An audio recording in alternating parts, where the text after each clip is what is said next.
ፒያሳ የኢትዮጵያ የወርቅ ንግድ እምብርት እንደመሆኗ መጠን እያንዳንዱ ገዢ ወደ ገበያ ከመውጣቱ በፊት ማወቅ ያለባቸው መሰረታዊ ነጥቦች አሉ። የ5 ግራም ወርቅን ዋጋ ለማስላትና ትክክለኛው ምርጫ ለመምረጥ የሚረዳውትን ነገር በዚህ ቪዲዮ ላይ የምነግራችሁ ይሆናል። በተጨማሪም ደግሞ የ5 ግራም ወርቅ የ21 ግራም በስንት ነው ገበያ ላይ እየተሸጠ የሚገኘው የሚሆን በፒያሳና በአኩራባቾቹ ማለትም በአውቶቢስ ተራም እንዲሁም በ4 ኪሎ በአምባሳደር ሞል አካባቢ የ21 ካራት ወርቅ በ5 ግራም በአማካይ በምን ያህል እየተሸጠ ይገኛል የሚለውን መረጃን የማሳያችሁ ይሆናል። እስከ መጨረሻው ድረስ መከታተል እንዳትረሱ። ቪዲዮአችንን ስትጀምሩ ላይክ እንዳደረጋችሁ ተስፋ አደርጋለሁ። ለቻናላችንም አዲስ ከሆናችሁ ቻናላችንን ሰብስክራይብ በማድረግ ቤተሰብ ይሁኑ።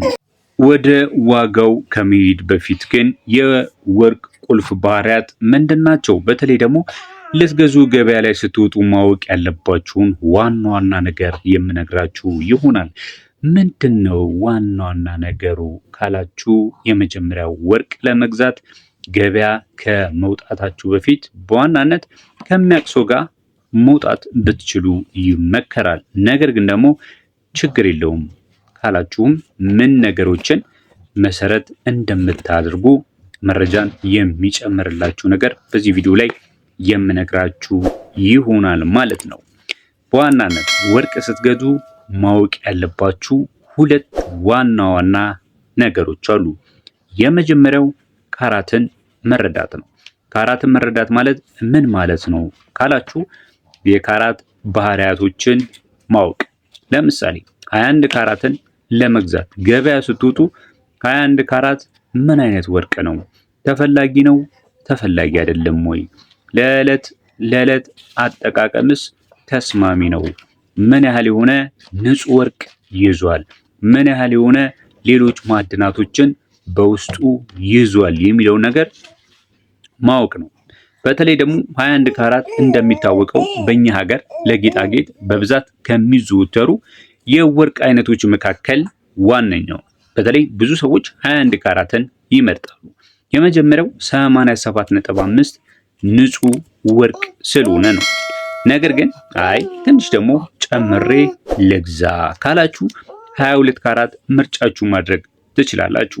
22 ካራት ደግሞ ከ21 ካራት የተሻለ የወርቅ ንጽህና አለው። ምን ያህል ካላችሁኝ 91.6 ንጹህ ወርቅ ነው።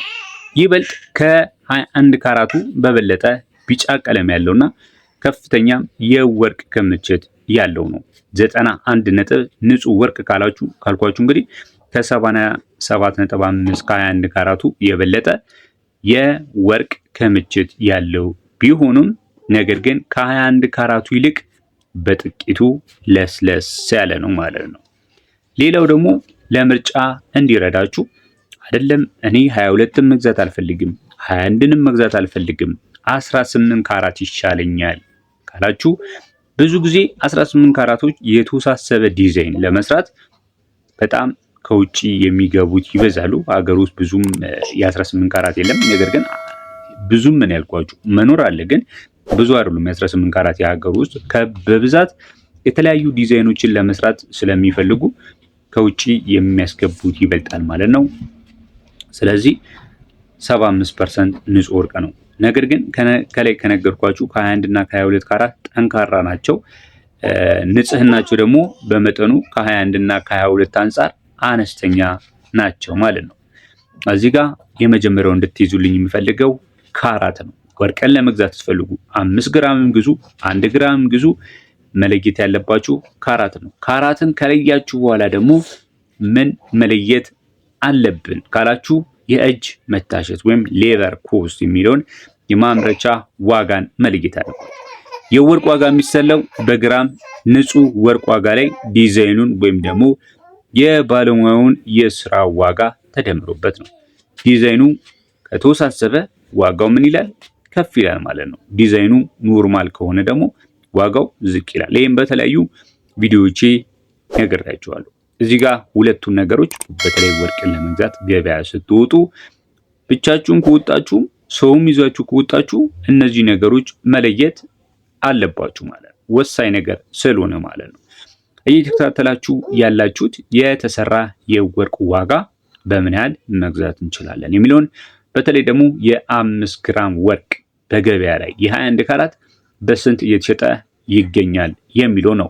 አንዳንዶቻችሁ አንዳንድ እዚህ ጋር የማወራቸውን ነገሮች ብዙ አንፈልግም ዋጋውን ብቻ ነገረን እንውጣለን ለምትሉኝ ዋጋውን የምነግራችሁ ወደ 8 እና 7ኛው ደቂቃ አካባቢ ነው።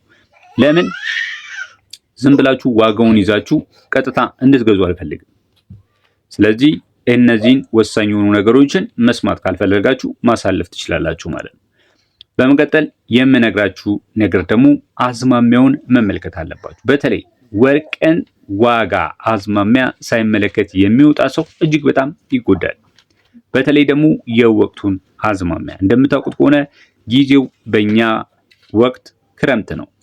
በተጨማሪም ደግሞ ዓለም አቀፍ የወርቅ ዋጋ ሲጨምር በሀገር ውስጥም ያለ ተጨማሪ የዶላር ምንዛሪ አለ። እንደምታውቁት ከሆነ ኢትዮጵያ ወርቅ ወደ ውጭ ትልካለች፣ ወደ ሀገር ውስጥም ታስገባለች።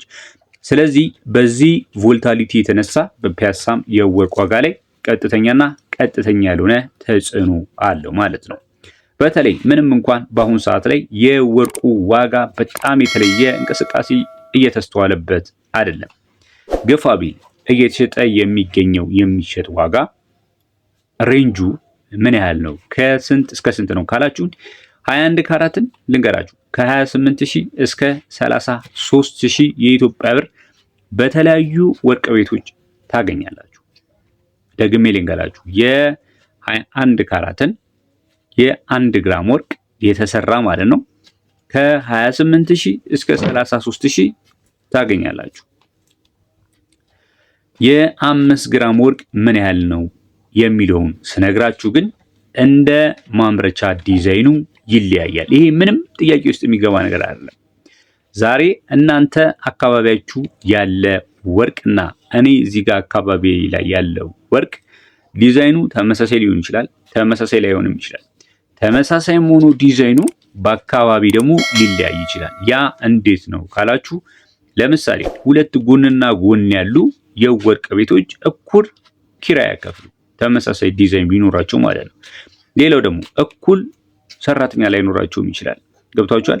አንዳንዱ ሰራተኛ 5-6 ሰራተኛ በአንድ ወርቅ ቤት ሊኖር ይችላል። አንዳንዱ ደግሞ 2 ሰራተኛ ሊኖር ይችላል። በዛ በእያንዳንዱ ዋጋ ላይ ምን ይጨምራል ማለት ነው? ተጨማሪ ኮስት ይጨምራል። አንዳንዴ የዋጋውን መለዋወጥ እንግዲህ በቀጥተኛ መልኩ ሊጨምረውም ሊቀንሰውም የሚችሉት እንደዚህ አይነት ነገሮች ናቸው ማለት ነው። ይህን እንግዲህ የምነግራችሁ ከማሰሪያ ዋጋ በተጨማሪ ያለ ቀጥተኛና ቀጥተኛ ያልሆነ ተጽዕኖ ነው ማለት ነው። ስለዚህ የ5 ግራም ወርቅን ለምንገዛ በስንት ነው አማካይ ዋጋ ካላችሁኝ የ5 ግራም ወርቅ በ150,000 የኢትዮጵያ ብር በጣም መደበኛና ፌር የተባለ ዲዛይን ያለው ወርቅ በ30,000 በግራም ማለት ነው። በ5 ግራም ደግሞ በ150,000 ብር ብትገዙት በጣም አሪፍ ነው። ነገር ግን የወርቅ ዋጋ የዛሬ የነገ እጅግ በጣም የተለያየ እንደሚሆን ተስፋ አድርጋለሁ። ግን ቀድሜ ሬንጁን ስለነገርኳችሁ ከዛ አትወጡ። ከ28 እስከ 33,000 ያልኳችሁ የተሰራ የውጭውን ወርቅ ነው። የሀገር ውስጥ ወርቅ ነው የምፈልገው ካላችሁ ደግሞ በግራም 25,000 24,000 ድረስ አለ። እሱን በ5 አባስታችሁ እስከ 125,000 እና ከዛም በታች መግዛት ይቻላል ማለት ነው። ቀጥዬ ምንድነው ጥንቃቄ ማድረግ ያለብን ካላችሁ እንደነገርኳችሁ መጀመሪያ ክብደቱን፣ ደረጃውን፣ ካራቱን ማረጋገጥ፣ ዋጋ ማወዳደር እንዳትረሱ። 3 እና 4 ከዛም በላይ ሱቆችን በየግራሙ እየሄዳችሁ የጥሬው ወርቅ ዋጋ ተመሳሳይ ቢሆንም ነገር ግን ማምረቻ ዋጋውን ማወዳደር ትችላላችሁ። በደንብ መደራደር አለባችሁ። ሌላው ደግሞ ሁልጊዜም ሳልነግራችሁ ማላልፈው ነገር ደረሰኝ ያዙ። የካራቱ መጠን ያለበትን የክብደቱ መጠን 5 ግራም ከሆነ 5 ግራም ትክክለኛ ክብደት የጻፈበትን የዕለቱ ግራም ዋጋ ስንት ነው የተከፈለው ገንዘብ ትክክለኛ መስፈርቱን የሚያረጋግጥ ደረሰኝ ለወደፊት ወርቁን ለመሸጥ ወይም ለመቀየር ስትፈልጉ ዋስትና ይሆናችኋል ማለት ነው። ለዛሬ ያስኩላችሁ የወርቅ ዋጋ በተለይ ደግሞ ከሰሞኑ የወርቅ ገበያ ጋር ተመስርቶ ለገዢዎችም እንዲሁ ጠቃሚ የሆኑ የወርቅ ባህሪያቶችንና የሰሞኑን ዋጋ አዝማሚያ ጥንቃቄዎችንም እንደነገርኳችሁ ተስፋ አድርጋለሁ። ለተጨማሪ ቪዲዮዎቻችንን በመግባት ቻናላችን ላይ መመልከት ትችላላችሁ። ሐሳብ አስተያየታችሁንም እንዲሁ እንደተለመደው ጻፉልን፣ ሰብስክራይብ አድርጉ፣ ላይክ ማድረግ አይረሳ። ከተጨማሪም ይጠቅሟል ለምትሉት ለወዳጅ ለዘመድ ለጓደኛ ላኩለት። በያላችሁበት መልካም ጊዜ